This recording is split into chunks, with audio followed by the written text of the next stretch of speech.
Hello भाई, just a small video. मैं एक अपने क्लाइंट को समझा रहा था कि कोर एल्गोरिथम कैसे काम करता है, और उसको मैंने बुक शेल्फ के अकॉर्डिंग बुक शेल्फ का एक आइडिया लेके उस अकॉर्डिंग उसको समझाया था, जो कि उसको इजीली समझ आ गया था। तो मुझे लगा कि मेरे को अपने व्यूअर्स के लिए भी एक वीडियो बनानी चाहिए। तो उस अकॉर्डिंग मैं आपको बताता हूँ कि कोर एल्गोरिथम मोस्टली काम कैसे करता है। ठीक है, जैसे आपको पता है कि गूगल क्या करता है, आपकी वेबसाइट को क्राउल करता है, ठीक है, रेंडर करता है, उसके बाद इंडेक्सिंग में डाटा स्टोर करके रखता है। ठीक है, तो फॉर एग्जांपल जैसे आप ये देख लो कि ये पूरा शेल्फ आपका एक गूगल का वो है, इंडेक्सिंग है, जहां पर उसने सारा डाटा स्टोर करके रखा है। ठीक है, और ये सारा वो क्या करता है कि जब वो स्टोर करता है तो उस चीज को एक सिस्टमेटिक वे में ऑर्गेनाइज भी करता है अपने इंडेक्सिंग जहां पर भी वो डाटा स्टोर करता है। ठीक है, और हर एक स्टोर जो चीजों को स्टोर किया होता है हर एक कैटेगरी में डिवाइड करके रखता है। जैसे फॉर एग्जांपल ये फिलोसफी है, ये आपका मार्केटिंग है। ठीक है, फिलोसफी और मार्केटिंग में उसने अलग अलग डिवाइड कर रखा है, और हर एक बुक को आप ले सकते हो। जैसे फॉर एग्जांपल ये बुक है, इस बुक को आप ले सकते हो एज अ वेबसाइट। ये भी वेबसाइट है, ये भी वेबसाइट है, ये भी वेबसाइट है, ये भी वेबसाइट है, ये भी वेबसाइट है, ये सारी वेबसाइट्स है।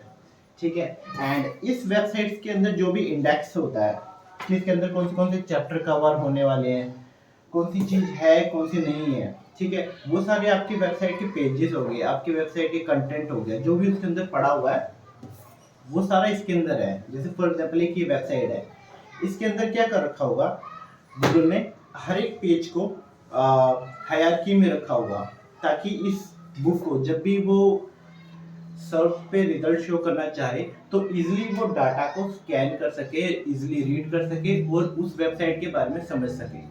ठीक है, तभी तो बुक का जो इंडेक्स होता है उस अकॉर्डिंग ऑर्गेनाइज होता है, स्टेप 1 स्टेप 2 स्टेप 3 स्टेप 4 करके, ताकि जो भी रीडर है उसके लिए इजी रहे।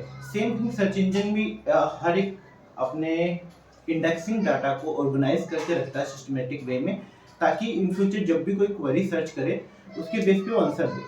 राइट, तो उसी बेस पे ये सारी वेबसाइट्स एक ही क्वेरी के लिए रन हो रही है। ठीक है, फॉर एग्जांपल किसी ने सर्च किया डेंटिस्ट नियर मी, तो ये सारी वेबसाइट्स है जो डेंटिस्ट की है। ठीक है, और हर एक वेबसाइट का एक डाटा है, इसमें भी डाटा है, इसमें भी डाटा है, इसमें डाटा है, हर एक वेबसाइट का एक अलग डाटा पड़ा हुआ है।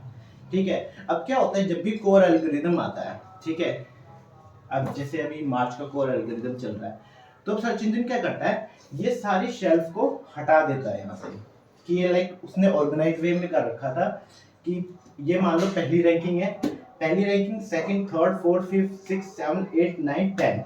ठीक है, ये 10 रैंकिंग है सर्व की, तो इस अकॉर्डिंग ऑर्गेनाइज होता है। बट जैसे ही कोर एल्गोरिदम आता है तो वो क्या करता है, ये सारा डाटा हटा देता है इंडेक्सिंग में, उसके बाद वो सारी वेबसाइट्स को फिर से रीअरेंज करता है। ये जो ये स्टेप्स वाइज कर रखे थे ना, रैंकिंग 1 2 3 4, इन सबको हटा देगा वो। ठीक है, अब अपने अकॉर्डिंग अब क्या करेगा वो, ये सारे हटा दिए उसने, अब एक एक वेबसाइट को फिर से वो इंडेक्स करेगा, फिर से वो डाटा को, जो इंडेक्स का डाटा होगा उसको फिर से रीअरेंज करेगा। जो चैप्टर 1 2 3 4 है वो शायद 10 7 8 9 हो सकता है। तो उस अकॉर्डिंग हर एक वेबसाइट को फिर से एनालाइज करता है, फिर से इंडेक्स करता है, और उसके बाद फिर से उस डाटा को रीअरेंज करके स्टोर करता है।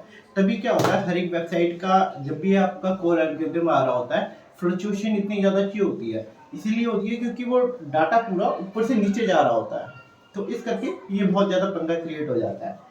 तो इस अकॉर्डिंग जब भी आपका कोई भी कोई एल्गोरिथम आता है वो पूरा अपना सिस्टम चेंज करता है, सारी वेबसाइट को रीएनालाइज करता है और उसके बाद उसको पोजीशन देता है। तो कभी कभार आपने देखा होगा कोई एल्गोरिथम में किसी की वेबसाइट जब इंडेक्स होती है उसके बाद वो बिल्कुल ही 10th पोजीशन पे आ जाती है, और किसी की वेबसाइट कोर एल्गोरिथम के बाद बूस्ट लेना स्टार्ट करती है।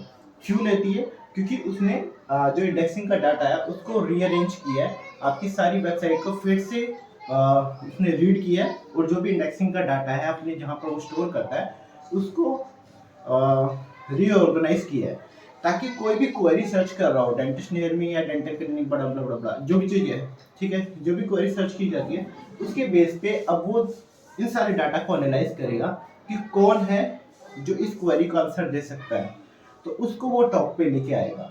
और उस चीज़ के लिए उसको वो सारी वेबसाइट का डाटा फिर से रीअरेंज करना पड़ेगा, क्योंकि वो तभी तो आपको रोलिंग टाइम वगैरह भी ज़्यादा हो जाता है। ठीक है, तो ऐसी चीज़ें होती हैं। आई होप ये वीडियो में आपको पता चला हो कि मार्च कोर अपडेट, लाइक कोई भी कोर अपडेट किस तरह इंडेक्सिंग डाटा को फिर से कैसे रीअरेंज करता है, डॉक्यूमेंट्स को कैसे रीड करता है। एंड आई होप ये वीडियो आपको पसंद आई एंड ये वैल्यूबल लगे आपको, एंड थैंक यू।